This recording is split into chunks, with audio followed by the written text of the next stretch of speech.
Boa noite. Então, eu vou trazer uma palavra sobre o dia de amanhã.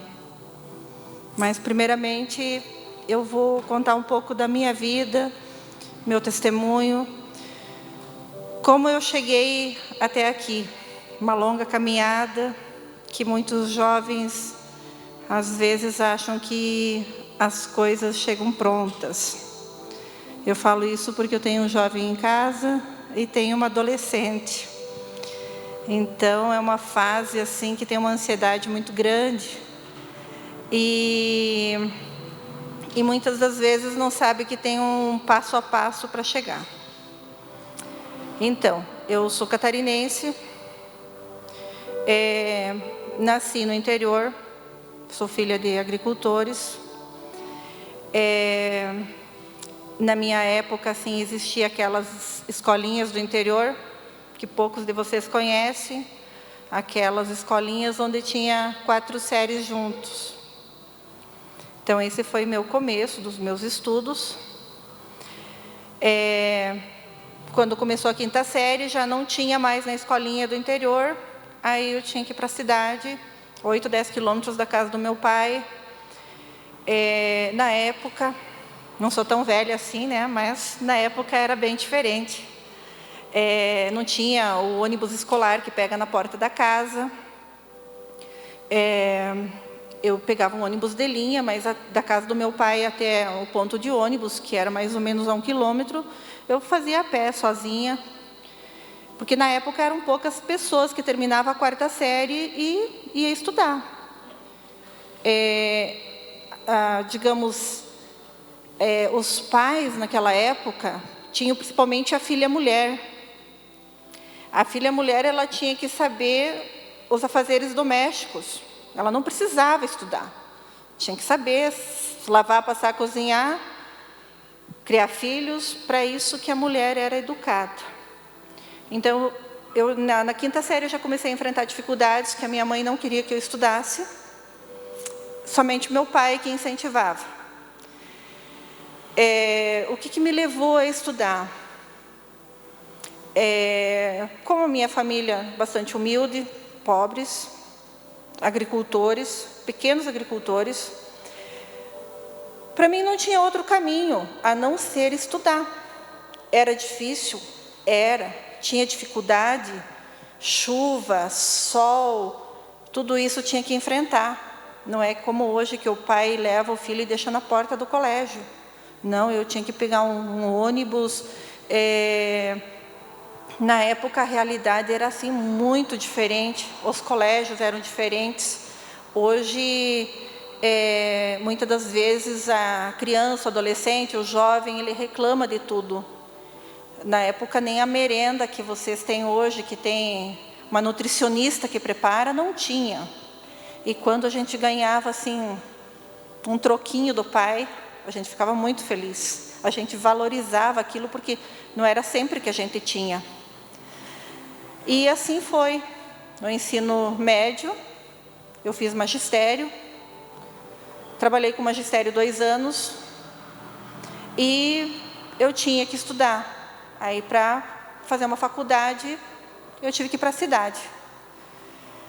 Aí, eu fui morar num pensionato de irmãs. Não era estudante para freira, não. Eu só morava lá porque meninas de família poderiam morar naquele lugar, só que você tinha que seguir as normas da casa, que eram bastante rígidas. Então, para mim poder fazer a minha faculdade, primeira faculdade eu fiz administração de empresas. Eu precisava trabalhar para pagar a faculdade, porque meus pais não poderiam me manter na cidade e nem mesmo pagar a minha faculdade. E na cidade onde meus pais moravam, não tinha uma faculdade pública, seja estadual, federal. Eu não tinha essa opção. Então, eu comecei a trabalhar, digamos assim, fora do magistério com 17 anos. E eu me mantinha e pagava a minha faculdade. Assim foi. Mais tarde, eu me casei. aí que eu vim para Guarapuava. Aí eu tive um casamento bastante difícil. Aquela coisa que vocês sonham com o príncipe encantado, nem sempre é o príncipe encantado. Às vezes levei mascarada de sapo mesmo. E foi assim que aconteceu comigo. Casei com uma pessoa com temperamento bastante difícil. Para mim, assim, era bastante difícil, mas eu tinha que aguentar, porque a minha família não aceitaria, na época, eu chegar para minha mãe, eu vou me divorciar. Não existia aquela possibilidade, né? Então, eu aguentei alguns anos, tive um filho. Aí, posteriormente, não teve mais como continuar e o casamento tomou outros rumos. Eu fui baleada, 6 tiros a queima-roupa. Na época não tinha nem a Maria da Penha, tá? Isso foi em 2001.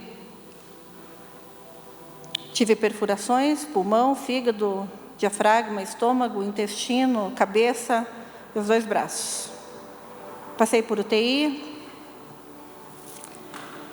Foi assim um período bastante difícil. Mas assim, por mais que na época eu não era evangélica, mas eu tinha uma fé muito grande dentro de mim. Quando eu me vi assim, toda ensanguentada, com os meus braços dobrados, que quebraram os 2, eu pedi para Jesus. Sim, foi um pedido que prontamente Ele me atendeu. Eu pedi para Ele que não deixasse eu morrer, porque eu tinha um filho para mim criar. E passei por todos os procedimentos cirúrgicos, foram várias cirurgias, foram 7 dias de UTI, eu tive parada cardíaca, parada respiratória. Eu fui para a UTI com os 2 braços só, com uma tala de gesso, porque como, assim, era um caso perdido, nem operaram meus braços. Meus braços foram operados 18 dias depois só, que já não contavam comigo, né? Fizeram o principal, se aguentasse, vamos ver se arrumamos o resto. Então, assim, na minha simples oração, Jesus me atendeu naquele momento que eu clamei a Ele. Se eu sabia orar na época, não sei. Entendeu? Eu estava no caminho. Eu não sabia se eu era católica, evangélica, estava começando a caminhar, começando a entender algumas coisas.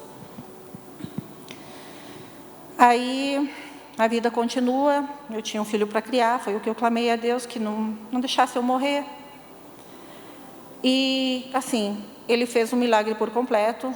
Eu não tenho sequela nenhuma, tenho cicatrizes, bastante, mas eu não tenho sequelas nenhuma do que aconteceu, nem psicologicamente, não ficou traumas, porque quando acontece um milagre ele é completo, sabe?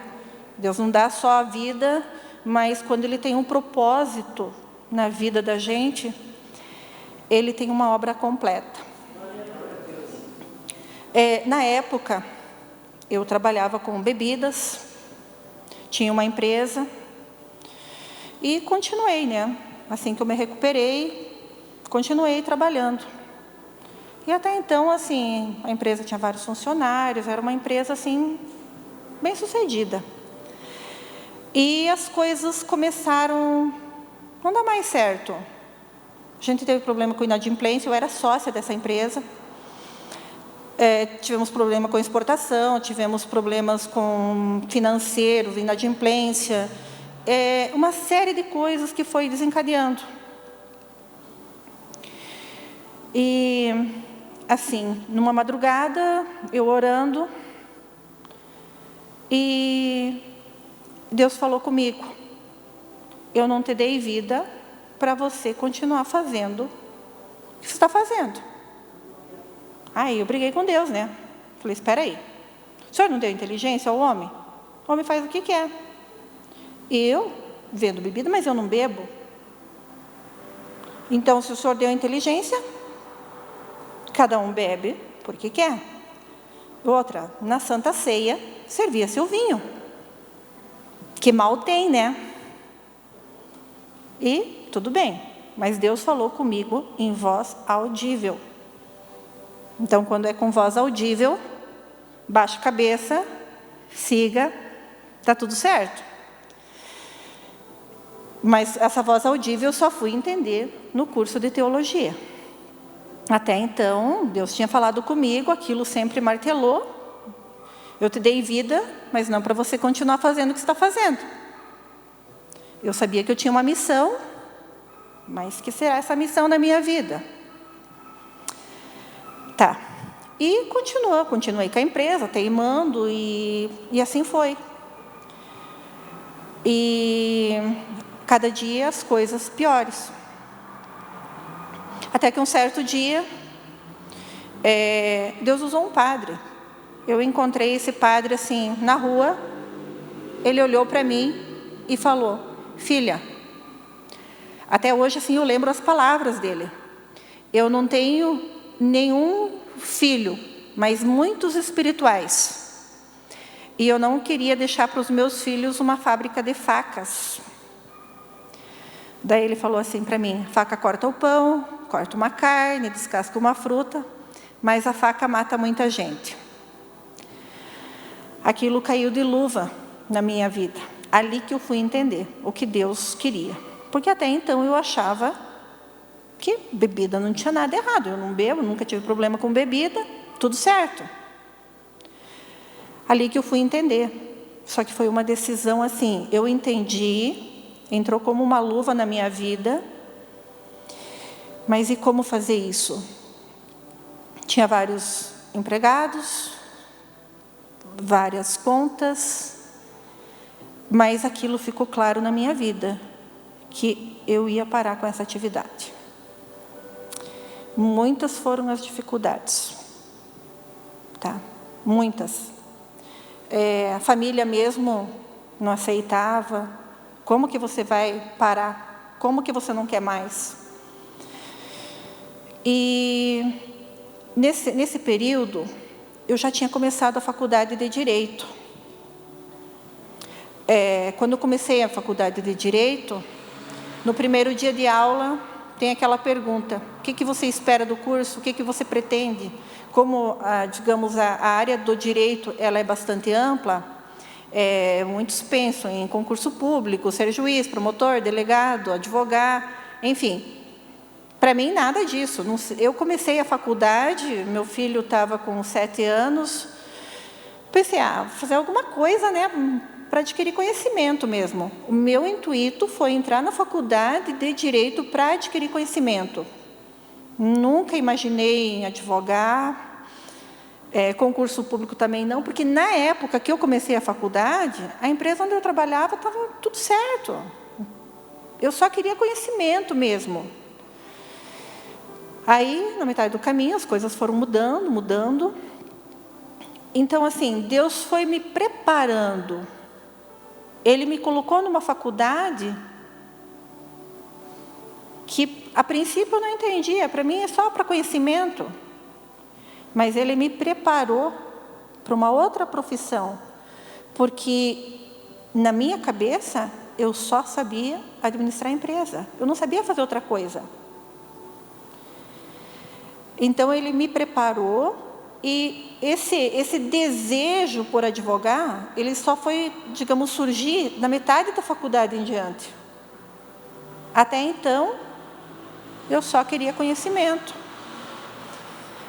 Aí, que realmente eu parei com a empresa, me formei, aí que eu passei a advogar. Tá? Então, assim, foi um caminho... para mim entender que realmente não era isso, foi na dor mesmo.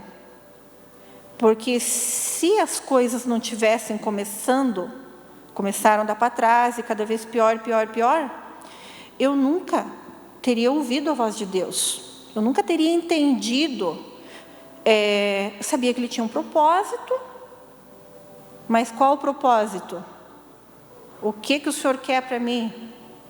Eu não me via sendo pastora, não me via sendo missionária, qualquer coisa do gênero, eu não me via nisso, sabe?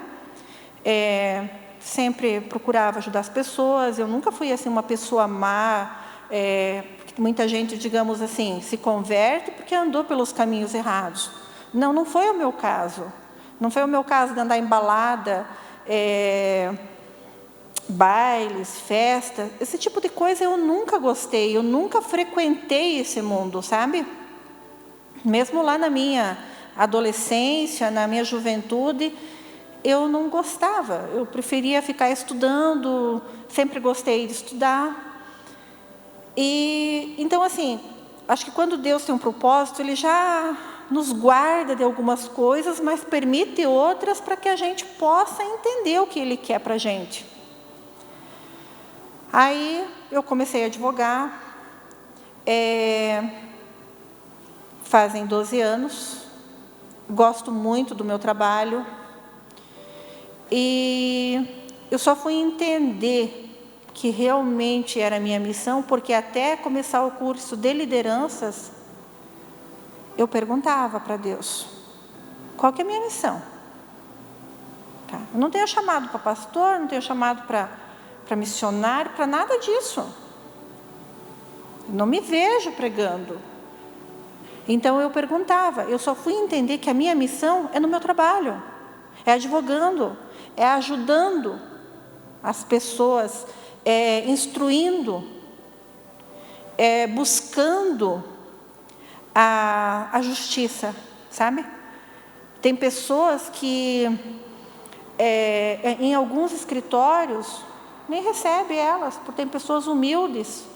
Às vezes a gente atende pessoas assim, muito humildes, que muito advogado tem vergonha de andar no fórum, com aquela pessoa toda coitadinha. Entende? Não deveria ser assim, mas infelizmente a gente se depara com situações. Então eu fui entender que a minha missão é no meu trabalho, a minha missão é servir. E é uma missão assim, muito bonita, que Deus deixou, sabe? E hoje eu sou grata. Tinha dias assim que eu atendia bastante gente, 20, 25 pessoas, no final da tarde eu estava cansada. Aí até falavam para mim, Lore, por que você atende tanto? Aí eu fui entender. E assim, teve um período que isso já estava, digamos assim, me fadigando, me cansando. Quando eu entendi que era a minha missão, hoje eu posso atender 30, 40. É a minha missão. É o que Deus quer de mim. Tá? Então, agora que eu contei um pouquinho de como eu cheguei, tá? Hoje, sou realizada. Tudo tem um começo. Assim, eu gostaria que vocês, jovens, aprendessem que tudo é devagar, é passinho por passinho. É um aprendizado dia após dia. Uma carreira profissional, ela não chega do dia para a noite. Ela é construída. Não é digamos, o teu marketing. O marketing, ele é o teu trabalho. Tá? O que você não pode visar é só o dinheiro. Você tem que ser realizado no que você faz. O teu cliente satisfeito é a tua maior recompensa. Quando você vê que você fez algo pela pessoa, isso é a parte assim mais gratificante, sabe? Então, assim, que realmente, quando vocês forem escolher uma profissão, o financeiro é importante, mas se você tiver um objetivo, tá? De fazer o teu trabalho com amor, com carinho, é como se realmente você estivesse servindo, a recompensa vem. E eu sou muito grata muito grata a Deus, porque, assim, Ele me proporcionou coisas que eu jamais imaginava em ter. Eu jamais um dia sonhei, e Ele me deu. É como assim a vida de Jó. Ele tirou tudo, e da minha Ele tirou tudo. Mas daí depois Ele restituiu muitas vezes mais. Então, assim, que a gente possa ouvir a voz de Deus. No meu caso, eu demorei muito tempo, como diz o pastor Silvio. A gente é muito orelhudo, a gente não escuta. Ele fala, desenha de novo e a gente não quer entender. Só que enquanto você anda na contramão do que Deus quer para você, fica difícil. Então agora eu vou falar realmente sobre o tema que eu vim falar para vocês, que é o dia de amanhã. No escritório eu trabalho bastante com previdenciário, mas eu não vou falar em previdenciário, como falei para o pastor Kleber. Se eu falar em previdência social aqui, vocês vão sair tudo correndo, vou ficar sozinha aqui. Vocês são muito jovens para pensar nisso ainda. Vocês acham que são muito jovens para pensar nisso. Como eu, na idade de vocês, também não pensava em futuro. Mas então vamos falar do dia de amanhã, que é mais fácil. Eu acho que o momento que a gente está passando, dessa pandemia, é um momento para realmente a gente pensar no dia de amanhã. Essa pandemia, ela pegou praticamente todos os setores da economia. Hoje a gente vê pessoas desempregadas, a gente vê famílias, pai de família, que não tem o que colocar na mesa. Assim, a Bíblia nos fala de alguns princípios.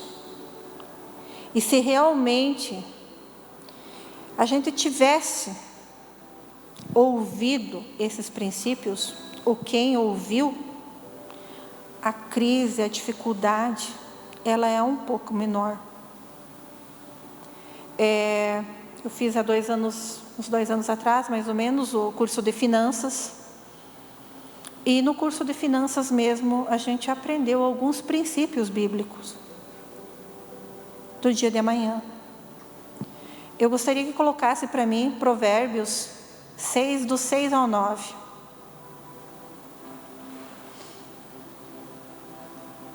Então, veja só. Provérbios nos fala o seguinte: observe a formiga, preguiçoso, reflita nos caminhos dela e seja sábio.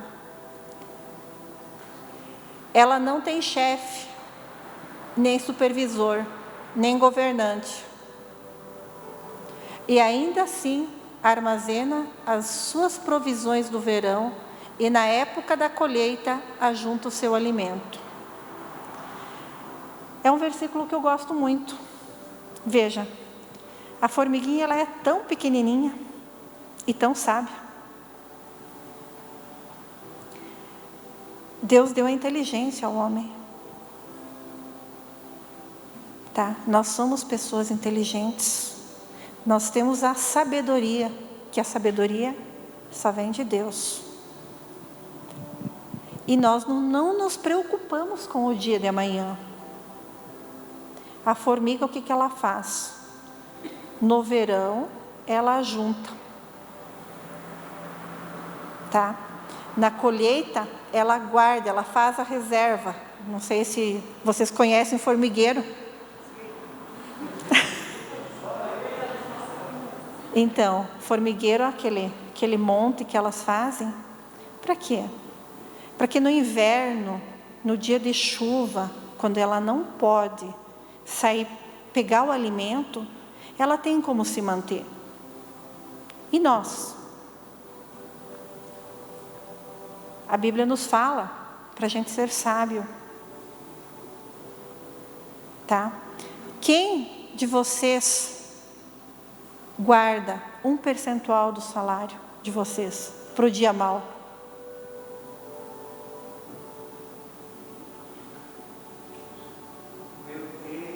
Pode levantar a mão, quem guarda? Muito bom. O que é o dia mau? O que é o dia da adversidade? É o que nós estamos passando. Alguém esperava a pandemia? Ninguém esperava. Tanto pegou o pobre, pegou o rico, pegou grandes empresas, pegou todo mundo. E quem não tem essa provisão? Quem paga aluguel e não tem essa provisão? Quem é um chefe de família e não tem essa provisão? Como que fica no dia mau? Então, esse dia mau que nós estamos passando, que sirva assim de exemplo para a gente, que a gente venha aprender com o dia mau. Há muitos anos atrás, a gente via o pessoal mais antigo, os avós principalmente, no caso de vocês só os avós, né? Porque são uma geração das coisas mais fáceis. Mas as pessoas mais antigas, eles tinham o guardar, ou juntar para amanhã. Por quê? Porque lá atrás eles passaram o dia mau. Então eles aprenderam com isso. Tá? Então, desde o primeiro salário de vocês, se vocês guardarem um percentual para o dia da adversidade, uma doença, mas aquele guardar não é apareceu um tênis novo, ou um celular, aquele da maçãzinha, né, que os jovens gostam bastante, né?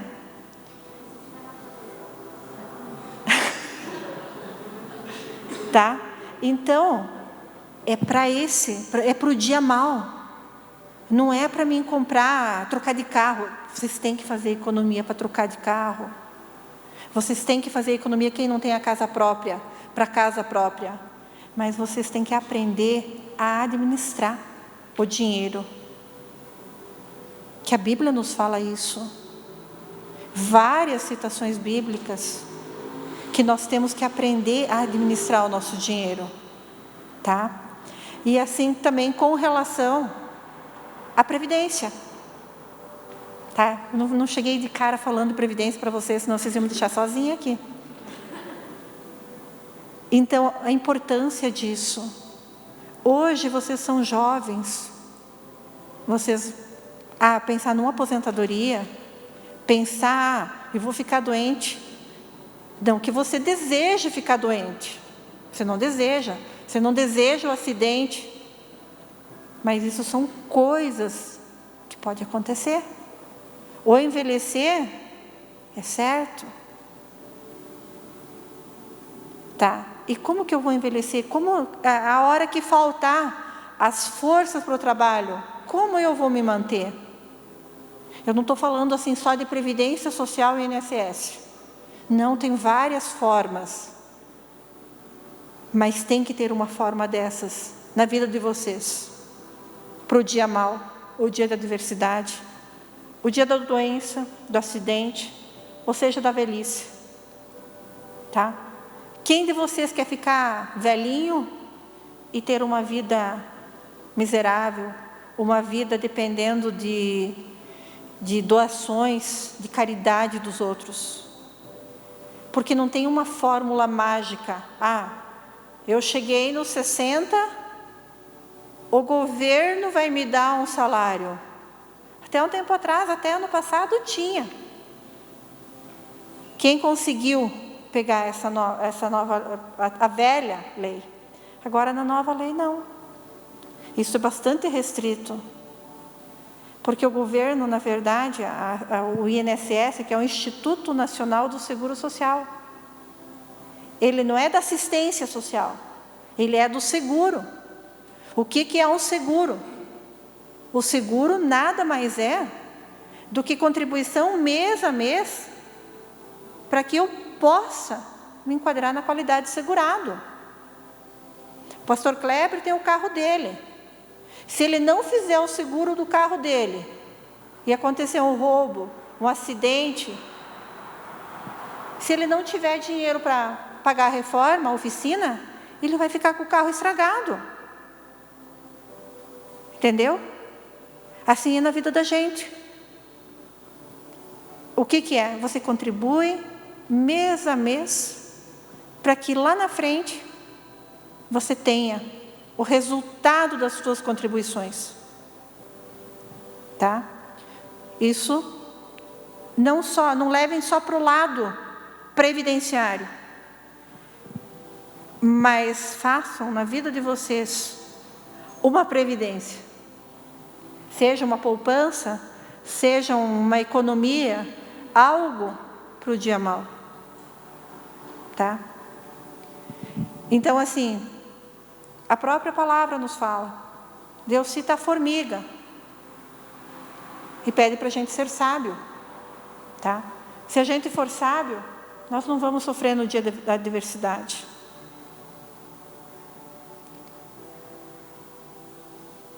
Conseguiram entender? Então, essa palavra que eu queria deixar para vocês. Nós temos que ser conscientes.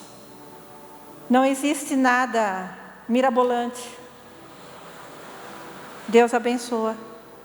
Mas nós temos que, dia após dia, sermos fiéis com Ele. Praticar os princípios. Isso é princípio bíblico. É princípio. Tudo que é princípio, você tem que praticar. Se você é filho de Deus, para que você desfrute do melhor que Ele tem para você, você tem que aprender a obedecer. Obediência. Mesmo quando eu citei o testemunho. Foram anos pedalando. Que eu poderia ter entendido. Mas demorou para entender. Demorou para entender. E mesmo depois de entender parcialmente, para mim entender o que era a minha missão, levou 18 anos. 18 anos eu perguntando: Senhor, qual é o teu propósito para mim? Qual que é a minha missão? Por quê? Porque a gente é orelhudo mesmo, como diz o pastor Silvio. Tá? Então vocês são uma nova geração. Uma geração que tem oportunidades que eu não tive. Vocês têm acesso ao conhecimento, coisa que não existia há 30 anos atrás. Tá? Vocês têm todas as possibilidades, mas o jovem fala assim: eu não tive oportunidade, eu não tenho roupa nova, eu não tenho tênis de marca. São as desculpas. Então, assim, da onde eu vim, hoje, para mim, eu não tive oportunidade, tá? Para mim não é desculpa. Vocês têm todas as oportunidades. Tem um curso a 2, 3 quadras. Hoje tem o ônibus, como que chama? O Vale Transporte para estudante, que é baratinho. Em alguns casos, eu acho que o município até fornece. Mas o jovem se esconde. Eu não tenho oportunidade. Eu sou pobre. Eu não tenho a roupa adequada. Tá? Vocês têm acesso a tudo. Vocês tinham que sair muito na frente da geração passada, tipo a minha, do pastor Kleber, pastor Eliane, né?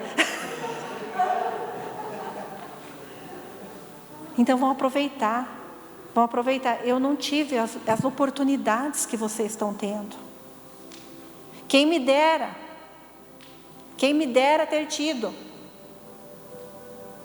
Hoje a gente apoia os filhos. Na minha época não. Na minha época a mulher tinha que saber os serviços da casa. Só. Então era uma luta. para você querer fazer a diferença. Só que o que aconteceu comigo? Eu não aceitei aquela vida para mim. E ainda bem que eu não aceitei, porque eu fiz a diferença, eu corri atrás. Então, assim, Deus não abençoa o preguiçoso. Luta pelos teus objetivos. Se você tem um objetivo, o que você quer? Luta, vai atrás. Pratique os princípios, que o resto Ele faz. Tá? Então, essa é a palavra que eu quero deixar para vocês hoje. Tá? E fico feliz por ser uma geração que tem oportunidades de aprender. Tem uma geração que vai fazer a diferença. Que tem oportunidades, e essas oportunidades não podem passar em branco. Tá? Vocês têm o conhecimento dos princípios que eu não tive lá atrás. Tá? E sempre Deus, nos caminhos de vocês, vocês vão ser a diferença dessa nova geração. Obrigada.